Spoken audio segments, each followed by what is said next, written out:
So this is all for and recreate this.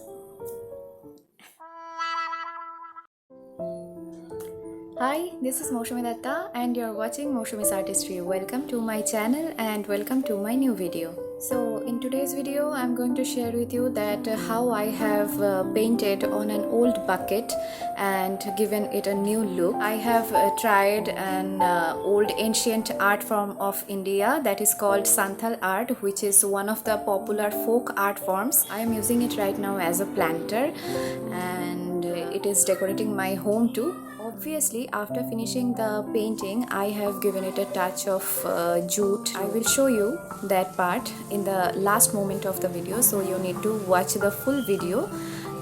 So let's watch it.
So this is all for today. I hope you all have liked it. If yes, please do like, share and subscribe to my channel and stay tuned. Thank you so much. See you soon. Bye bye.